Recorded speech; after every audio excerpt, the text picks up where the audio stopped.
हम अपनी आपसी भाईचारा को खराब नहीं होने देंगे। ये चंद लोग आएंगे आरएसएस की पट्टी लगाकर कहेंगे नारे तकबीर अल्लाह अकबर मत करो। अब कोई मुद्दा नहीं मिलता है देश के बेसर प्रधानमंत्री के पास तो वो सीरियस अमित शाह को फोन करता है, हिंदू मुस्लिम वाला पैटर्न निकालो और फिर हिंदू मुस्लिम चालू, फिर हिंदू मुस्लिम चालू। हमारे कई मित्रों ने जो लोग गुड़गांव में पढ़ रहे हैं उन्होंने भी अपना घर खोल दिया है और हम भी अपना घर खोल देंगे। जब हम भी अपना घर खोल देंगे नमाज के लिए, नमाज होगी। एक भी मुसलमान को कुछ हुआ बर्दाश्त नहीं करेगा संत समाज, सीधी बात है। उत्तर प्रदेश में एक ही काम हो रहा है, नमाज कहाँ पढ़ी जा रही है उसको रोक। यहाँ पे अच्छा हिंदू मुसलमान है, ठीक। आप चाइना घुसता चला आ रहा है, ये मुंह से 56 इंच का सीना काएगा, 2 इंच नहीं बचा है, भगाइए नहीं तो देश बेच देगा। 6 लाख करोड़ में देश बेच रहे हैं ये, तो ऐसा ब्राह्मणों को उठा के फेंक दो नीचे, इन्हें कुर्सी उठा के फेंकना पड़ेगा। अगर हम नहीं बोलेंगे तो बोलेगा कौन? अब हमें मारोगे? 22,000 साथ में योगी जी, 70 उठा के फेंक देंगे। 9-10% है ब्राह्मण, सीटें भी नहीं मिलने देंगे आपको।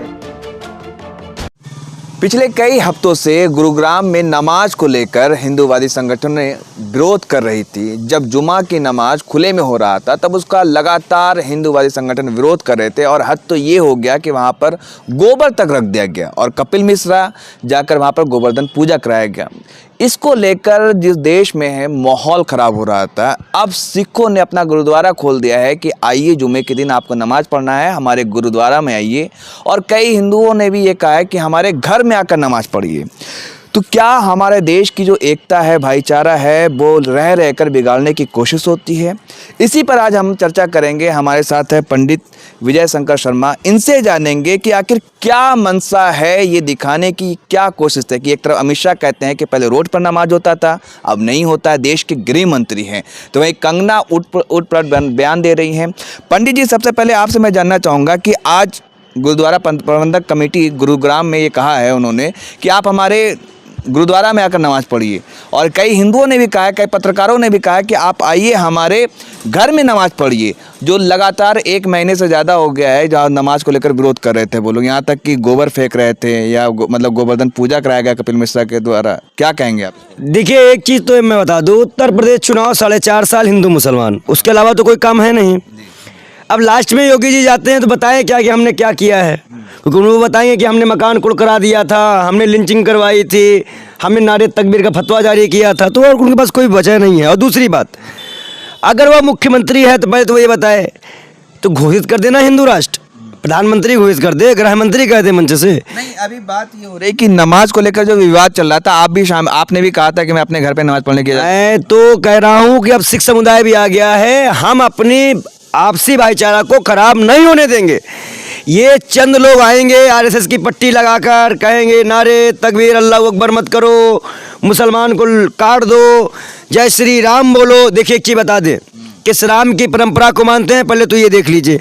आदर्शवाद, आदर्शवाद, सेना के नाम पे वोट ये मांगे, महिलाओं की साड़ी खींच के पंचायत चुनाव ये जीते, 6 विधायक अपने यहाँ इनके कोरोना काल में मर गए, ये नहीं बचा पाए, तो बेशर्मी करेंगे ना। अब नमाज का मुद्दा नहीं लाएंगे तो जीतेंगे कैसे? बंगाल में क्या हुआ था, नड्डा पहुंचे थे ना, यूपी क्यों नहीं आए जब दंगा हुआ था? तो उत्तर प्रदेश में किसी भी तरह से माहौल खराब करके हिंदुओं को एक तरफ लाने की साजिश है। लेकिन हिंदू होशियार है, वो महंगाई देखा है, उसने देखा है कोरोना में उसके यहाँ के लोग भी ऑक्सीजन के लिए दे दो, ऑक्सीजन दे दो, भीख दे दो, राशन दे दो थे ना। 5 किलो राशन, अब 5 ट्रिलियन की इकनॉमी, चप्पल वाला हवाई जहाज में बैठेगा, आज वो चल ही नहीं पा रहा है, कब उठा लिया जाए कब मर जाए। और उन्हें एक बात और कही थी, मेरे देश के मुसलमानों, सबका साथ सबका विकास। वो बेशर्म कहाँ चुप के बैठा है प्रधानमंत्री बन के, बाहर निकले जवाब देना, कहाँ गया साथ, कहाँ गया विकास? क्या बताइए कि नमाज को लेकर जो आज गुरुद्वारा प्रबंधक कमेटी ने कहा कि मेरे घर पर आके गुरुद्वारा में नमाज पढ़ें, और मतलब कई पत्रकारों ने कहा है, आप क्या संदेश देंगे? हमारे कई मित्रों ने जो लोग गुड़गांव में पढ़ रहे हैं उन्होंने भी अपना घर खोल दिया है और हम भी अपना घर खोल देंगे। जब हम भी अपना घर खोल देंगे नमाज के लिए, नमाज होगी। और 5 वक्त की नमाज के लिए, एक तो इनके यहाँ के सांसद हैं, एक तो स्वाति प्रज्ञा गोबर खाई हैं, कहते हैं कि अजान से दिक्कत, उनको तो गौमूत्र से दिक्कत है, उनको कहते गौमूत्र लगा पियो कोरोना ठीक हो जाएगा। प्रधानमंत्री वैक्सीन क्या लगवाएं, गौमूत्र पी लेते, गृह मंत्री गौमूत्र पी लेते, स्वाति प्रज्ञा पिए पहले गौमूत्र। अगर कोरोना गौमूत्र से ठीक हो रहा है तो पहले गौमूत्र पियो आप लोग। आप जनता को बता देते हो अगर एक आदमी भी गौमूत्र पीने से मर गया होता तो क्या जिम्मेदारी लेती सबसे पे क्या? ये पद पे बैठा देते हैं इन लोगों को, इन लोग ऐसे बयान देते हैं। हमारी आने वाली आवाम, अभी एक 10 साल का 12 साल का बच्चा बुलाओ, उसे कहो बेटा में कोरोना है, गौमूत्र पी लो ठीक हो जाओगे, पिएगा वो? शिवराज सिंह चौहान कह रहे हैं मध्य प्रदेश के मुख्यमंत्री के गोबर और गौ का जो है वो बहुत बड़ा योगदान है अर्थशास्त्र में। मामा नाम है उनका, मामा नाम है, सकनी और कंस दोनों जोड़ दो। उन्होंने जनता में जो भ्रम फैलाया है, अगर गोबर से विकास करेंगे तो क्या सर पे लीपेंगे और गौमूत्र से नहाएंगे? कितना नहाएंगे और कितनी बार नहलाएंगे? अगर 4.5 साल में यही करना है तो बंद कर दो ना टी बिजली घर, गोबर के उपले जलाओ। इनसे कहो ना सब मध्यकालीन में जाना है कि पूर्व काल में जाना है, इनसे पूछो कुछ काल में जाना है। इन सबको मंगल ग्रह भेजना है। अब ये बहुत बेशर्मी कर चुके देश में। हिंदू मुसलमान नहीं चलेगा, नहीं चलेगा विकास। आप मुद्दे पे हो ना, आप 5 लाख अभी देखिए, अभी जो है बेंगलोर से एक सांसद है भारतीय जनता पार्टी के युवा के राष्ट्रीय अध्यक्ष, वो कह रहे हैं कि 5 साल पहले मियाओं की सरकार थी उत्तर प्रदेश। ये वही सांसद है ना जिसने जाके लिस्ट चेक की थी कितने मुसलमान को बाहर निकालो। इसकी हिम्मत कैसे हुई? अगर इसकी औकात है तो बनाए अग्नि 5 अग्नि 2 बनाए, अब्दुल कलाम बन जाए या फिर अब्दुल हमीद बन जाए। देखिए एक चीज़ तो बता दे, ऐसे इन लोगों को पैदा किया जाता है, इनकी फंडिंग की जाती है कि ये जहर उगले, हम लोग की आपसी एकता खराब हो। अभी तो ये कहो कुछ बुजुर्ग कुछ सही व्यक्ति बैठे हैं हिंदू मुस्लिम में तो बच के बैठे हैं, नहीं तो अभी तक तो शुरू हो चुका होता, अब मार लगना ही शुरू हो गया होता। ये हालात है। गृह मंत्री कह रहे हैं नंबर 2 पोजीशन है पूरे भारत में। वो कह रहे हैं कि पहले रोड पर नमाज होती थी, हाईवे बंद हो जाता था। उनसे ये कहिए, वो तड़े पार हुए थे ना, कोर्ट ने तड़े पार किया था ना उनको। तड़े पार हैं कि नहीं वो, तो कहीं ये फिर न तड़ी पार हो जाए। बेशर्मी करना छोड़ दो। वो गृह मंत्री हैं कि बेवकूफ़ हैं? उनको इस तरह का बयान देना चाहिए। अगर गुड़गांव में रोड घिर रही थी तो मुसलमान लोगों से बात कर लेते, उनको जगह दे देते। नहीं नहीं नहीं, आप लोग मीडिया बना रहे, देखिए फिर मैं आप पे क्रोध दूंगा। आप लोग बनाते हैं उनको मोदी मोदी मोदी। What is Modi? कहाँ है मोदी? देश के प्रधानमंत्री। कोई प्रधानमंत्री नहीं। तो 30 करोड़ के वो देश के नौकर हैं, हम देश के राजा हैं, जनता हैं हम लोग। वो हमारी वजह से आते हैं, ऐसे नहीं मोदी मोदी अभी आएंगे भीख मांगने। भाइयों बहनों मित्रों, 2 करोड़ रोजगार, एक रोजगार का नाम बताइए कौन सा? 4.5 लाख दिया। पकौड़ा तले, पकौड़ा तलवाएंगे, रोजगार दिलाइए ना, पकौड़ा तलवा लीजिए। 8 लाख 10 लाख रुपए बच्चा लगाए, वो पकौड़ा तले। आने वाली नस्लों को पकौड़ा तलना सिखाया इस पीएम ने, उसको भी हम लोग कहते हैं वाह क्या प्रधानमंत्री है, ये तो विश्वगुरु बना देगा। पकौड़ा तलने को व्यापार, तो हम कह रहे हैं कुछ दिन में बोलो कबाड़ ले ले, ये भी व्यापार है। व्यापार तो है ही ना। तो अमित शाह का बेटा करते ना ये व्यापार, क्यों बना दिया उसको बीसीसीआई में अध्यक्ष बनाकर? जिसकी जो हैसियत थी वो गया। अच्छा, तड़ीपार की हैसियत हो गई, वाह भाई वाह। नंबर 2 नहीं, तड़ीपार की हैसियत हो गई। मतलब कल को अगर हम डकैत होके सीधा बन जाए राष्ट्रपति तो हमारी तो इज्जत हो जाएगी फिर तो मतलब आप ये मतलब बीजेपी क्या क्रिमिनलों को टिकट देगी क्या? आपकी बातों तो यही लग रहा है। तो गृह राज्य मंत्री था, मैं देख लूंगा, मुझे लोग जानते नहीं। 8 किसान कुचले गए थे वहाँ पे, मारे गए किसान, कुचल दिया गया। अभी हम यहाँ बयान दे रहे, कोई कुचल दे, सेफ है कोई, जिंदा है कोई? सबकी आत्माएं मर चुकी हैं। अगर ये दोबारा आया तो ऐसी मांगोगे 5 किलो दो, ये हालात है हम लोगों के। मांगे तो देश में आपदा थी ना। क्या आपदा थी? आपदा थी तो बंद क्यों कर दिया? 30 नवंबर से बंद है, यूपी में देंगे सिर्फ क्यों? क्योंकि वहाँ चुनाव है। बंगाल में भूल गए, बांग्ला मानुस भूल गए।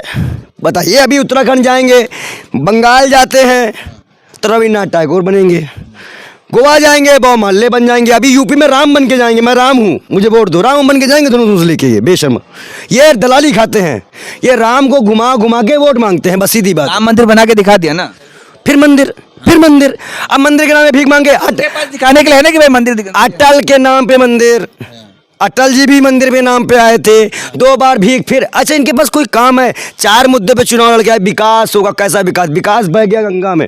जब लाशें बह रही थी, कुत्ते उसे निकाल रहे थे ना, तभी बह गया था, हम समझ चुके थे। और पूरे उत्तर प्रदेश में एक ही काम हो रहा है, नमाज कहाँ पढ़ी जा रही है उसको रोक दो। यहाँ पे अच्छा हिंदू मुसलमान है, ठीक। अभी एक दंगा हो जाए तो इनकी जितनी पुलिस है ना, सब हिंदू मुसलमान पूछेगी नहीं कि तुम फारूक हो गया, तुम पंडित जी, उठा के डंडा मार के अंदर कर देगी।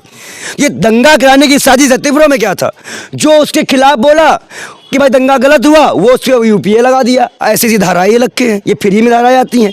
जब सुप्रीम कोर्ट कह चुका है कि तय करो देशद्रोह का मुकदमा कि किस पे लगाए किस पे ना लगाए, तो आप क्यों रिपोर्ट नहीं दाखिल करते हो? ये सरकार लोगों को डराकर वोट पाना चाहती है, यहाँ लोग बोलना नहीं चाह रहे। और हम कैसे बोल रहे? मैं तो बता दूं ना, मैं सीधी जानता हूँ, मैं तो ऐसा ब्राह्मण हूँ कि इनको उठा के फेंक दूं नीचे। इनको कुर्सी उड़ा के फेंकना पड़ेगा। अगर हम नहीं बोलेंगे तो बोलेगा कौन? अब मारा हमें मारोगे? 22,007 में योगी जी सत्ता उठा के फेंक देंगे। 9-10% है ब्राह्मण, सीटें भी नहीं मिलने देंगे आपको। 20% मुसलमान भी तो क्या खोल लेते मैं आपको क्या बता रहा हूँ, इस बार कोई ध्रुवीकरण नहीं होगा, सीधी बात है। हो चुका, हमने देख लिया 14 में नोटबंदी में। भाइयों बहनों, हमें 50 दिन का वक्त दीजिए, फिर उसके बाद आए फिर। और जब कोई मुद्दा नहीं मिलता इस देश के बेशर्म प्रधानमंत्री के पास, तो वो सीरियस अमित शाह को फ़ोन करता है, हिंदू मुस्लिम वाला पैटर्न निकालो, और फिर हिंदू मुस्लिम चालू, फिर हिंदू मुस्लिम चालू। बंगाल खत्म करेंगे त्रिपुरा जाएंगे, त्रिपुरा खत्म करेंगे यूपी आएंगे। अभी यूपी में तो इतना ये परेशान हो गए हैं कि जान रहे हैं। अभी तो यूपी में योगी जी को छोड़ दिए, बेचारे अकेले चल रहे थे। ऐसे जनता छोड़ने वाली है, इनको अकेले छोड़ेगी, और इनको मुंह दिखाने के लिए जगह नहीं मिलने वाली। ये बात चाइना घुसता चला आ रहा है, ये मुंह से 56 इंच का सीना, काएगा 2 इंच नहीं बचा है। भगाइए नहीं तो देश बेच देगा। 6 लाख करोड़ में देश बेच रहे हैं ये। एक भी मुसलमान को कुछ हुआ बर्दाश्त नहीं करेगा संत समाज, सीधी बात है। आप उन पे यूपीए लगाओगे, हमारे ऊपर हिम्मत नहीं है, लगाओगे तो फिर तुमको हम छोड़ेंगे नहीं, सीधी बात। चलिए, योगी जी की चेतावनी देख लीजिए आपने कि एक योगी तो लखनऊ में बैठे हैं, दूसरे योगी हमारे साथ थे, बड़े ही तल्ख अंदाज में कटाक्ष कर रहे थे, अभी आपने सुना। और जो नमाज को लेकर बार बार देश में सियासत हो रही है, हिंदू मुसलमान की जो एकता बिगाड़ी जा रही है, उसको लेकर पंडित जी ने बुलंद होकर, बेखौफ होकर, निर्भीक होकर अपनी बातों को रखा। आप इस वीडियो को ज़्यादा से ज़्यादा शेयर कीजिए ताकि लोगों तक अमन भाईचारा का संदेश पहुँच सके। धन्यवाद।